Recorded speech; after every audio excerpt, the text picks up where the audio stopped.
Good morning, you are watching NEWSi 24/7. Today's headlines are: Ashrafi welcomes Saudi permission of passenger flights direct landing. Special representative to Prime Minister on Interfaith Harmony and Middle East Hafiz Tahi Mahmoud Ashrafi on Tuesday welcomed Saudi Arabia's announcement of allowing direct passenger flights landing at the Holy Land. In a statement, he said a large number of Pakistani workers, awaiting permission to return to the Holy Land, would be able to rejoin their jobs in Saudi Arabia. The Prime Minister had already ordered administering coronavirus vaccines to Pakistanis returning to Saudi Arabia on priority basis, he said. The Prime Minister has also directed to provide every possible facility to Pakistanis living in the Middle East, he added. Tens of thousands leave Afghanistan as August 31st United States deadline looms. Tens of thousands of foreign nationals and Afghan citizens have been evacuated out of Kabul, ahead of the deadline of August 31st for complete withdrawal of the United States troops from Afghanistan. According to the data shared by the White House, a total of approximately 10,900 people were evacuated through the Kabul airport on Tuesday as Washington went ahead with its airlift before its troops leave Afghanistan, ending their presence of 2 decades in the country.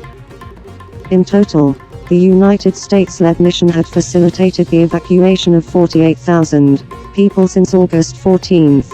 According to the information shared by the White House, around 21,600 people were evacuated from Kabul in the past 24 hours, and 37 United States military flights carried approximately 12,700 evacuees, and 57 coalition flights carried 8,900 people. Since August 14, the United States had evacuated and facilitated 58,700 people. Since the end of July, we have relocated approximately 63,900 people, said White House. GB constitutional package formulated as per UN resolutions, Dr. Farrell. Federal Minister for Law and Justice Barrister Dr. Mohammad Farrell Nazim Tuesday chaired a high-level meeting on the constitutional package of Gilgit-Baltistan. The meeting was attended by Federal Minister for Kashmir Affairs and Gilgit-Baltistan Ali Amin Gandappa, and Chief Minister Gilgit-Baltistan Khalid Khurshid, said a press release. The Law Minister briefed the meeting on the progress. The draft legal package of GB was also discussed in detail in the meeting. The minister also discussed detailed legal and constitutional issues regarding the status of GB as a provisional province. The minister said for the first time in Pakistan's 74-year history, work was underway to make GB a provisional province. The minister said this constitutional package had been formulated keeping in view the United Nations UN resolutions. He said suggestions and drafts would be sent to the Prime Minister soon. Weather to remain hot, humid in plain areas of country. Pakistan Meteorological Department Tuesday forecast hot and humid weather conditions for most plain areas of the country during the next 24 hours. According to the synoptic situation, weak monsoon currents were penetrating eastern parts of the country. Mainly hot and humid weather is expected in most plain areas of the country on Wednesday.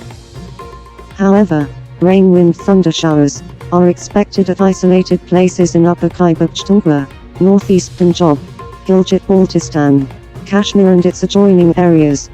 The rainfall recorded during the last 24 hours was 1 mm at Daya. The highest maximum temperatures recorded during the period were 45 C in Dodu and 44 C in Sibi. Pakistan successfully tests indigenously developed Photo-1. Director General Inter-Services Public Relations is Major General Babar Iftikhar Tuesday announced that Pakistan conducted a successful test flight of indigenously developed Photo-1, guided multi-launch rocket system capable of delivering a conventional warhead. The DG took to Twitter to announce the development on his official handle. The weapon system will give Pakistan Army capability of precision target engagement deep in enemy territory, he added. Pakistan targeting clean energy, transport conversion to reduce gas emissions. Amin, Special Assistant to the Prime Minister, Saturn, on climate change. Malik Amin Islam Tuesday said Pakistan emits less than 1% greenhouse gas emissions globally and was focusing on energy and transport sector's conversion over clean modes. Addressing the Institute of Urbanism, AU's meeting for eco-journalists cohort and launching of the Institute's first ever report based on its dialogue series, titled Mobility Patterns Amid Growing Urbanization, also supported by Heinrich Boll Stiftung, he said Prime Minister Imran Khan had a clear vision of becoming part of the solution to climate crisis, not a part of it. Amin said, the policy shift of the government has been driven by shifting of energy mix to 60% renewable by 2030. Transport sector conversion of 30% of the total to electric vehicles. He said electric vehicles had 70% cheaper operational cost and 60% less emissions as compared to fuel-based automobiles.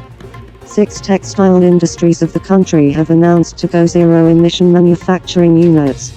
Pakistan has become the first developing country in the world to take such ambitious target committed by its private sector, he underlined. The SAPM announced that the government was making efforts to add 26 more companies to take on that target till the 26th meeting of the Conference of Parties, COP-26. Pakistan is the only country implementing ecosystem restoration measures on ground, where the world is only talking on tackling climate change, he added. Amin elaborated the reason behind rising temperatures in the urban areas of the country. He said, our cities are facing urban heat island impact that creates increasing temperature, due to concrete jungle and negligible green cover, leaving no source of oxygen to reduce temperature. Pakistan asks India to stay away from Afghan peace process. The federal cabinet on Tuesday reiterated its stance that India was making constant efforts to sabotage Afghanistan peace process and said it should not meddle in affairs of the landlocked country. India must stay away from the whole process going on in Afghanistan, as it is neither its neighbor, nor has any role in Afghanistan peace process, Minister for Information and Broadcasting Purudri Fawad Hassan said while briefing the media about federal cabinet meeting, chaired by Prime Minister Imran Khan. He lashed out at India for using Afghan soil during previous government, led by Ashraf Ghani, to sponsor terrorism in Pakistan and said now its media had been on the forefront to sabotage the Afghan peace process through baseless propaganda campaign. Fawad said Foreign Minister Shah Mahmood Qureshi apprised the cabinet of the evolving situation in Afghanistan.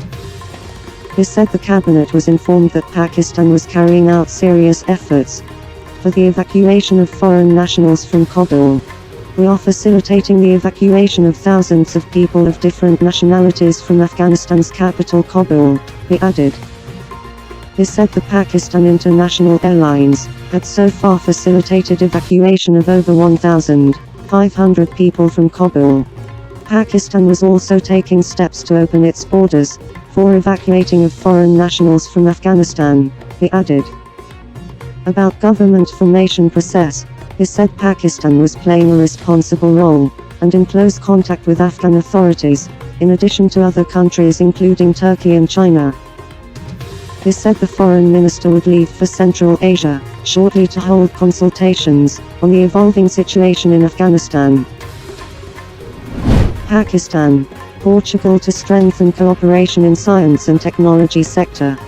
Federal Minister for Science and Technology, Senator Syed Shibli Faraz and Ambassador of Portugal to Pakistan, Paulo Neves Pacinho in a meeting held here on Tuesday explored avenues for strengthening cooperation in the field of science and technology. The federal minister was called upon by the ambassador, Mr. Paulo Neves Pacinho in the former's office. The focus of the meeting was to work on strengthening linkages in the field of science and technology between the two countries. Speaking on the occasion, Shibli Faraz said, Portugal is a small but an important country and Pakistan and Portugal have a history of friendly relations. We look forward to cooperation and joint ventures in the field of science and technology. Shibli Faraz said, increased cooperation in the field of research and development, around the Sand will certainly bring fruitful results. Moreover, the minister highlighted that the present government was interested in doing sustainable projects to benefit people for a long duration. Universities supposed to be centers of quality. Conventional, Shafkat. Federal Minister for Education and Professional Training, Shafkat Mahmood, on Tuesday said universities were supposed to be the centers of quality conventional and virtual education with highly qualified faculty. Addressing the launching ceremony of Phase I of the Digital Learning and Skills Enrichment Initiative, NEWSi, he said it was an initiative of the Higher Education Commission, HEC, Pakistan, in partnership with Coursera. The ceremony was also attended by Dr. Shaista Sahel, Executive Director, HEC, Mr. Jeff Calder, Coursera, Vice Chancellors, senior faculty members and students. After the successful completion of the NEWSi Phase I project, the Higher Education Commission, HEC, of Pakistan has signed a contract with Coursera and officially launched the program at a largely discounted pricing model. HEC, through its initiative Digital Learning and Skills Enrichment Initiative, NEWSi, intended to enhance online learning and skills development among passionate students with 1,000 plus courses and 28 learning tracks, said a news release issued here. Addressing the ceremony, the minister said Pakistan's education system was facing a plethora of challenges, particularly lack of quality and relevance, amidst rising demand for universities. Thanks for watching NEWSi 24/7. For more news, visit our website on www.newsi247.tv or follow us on Twitter, YouTube and Facebook.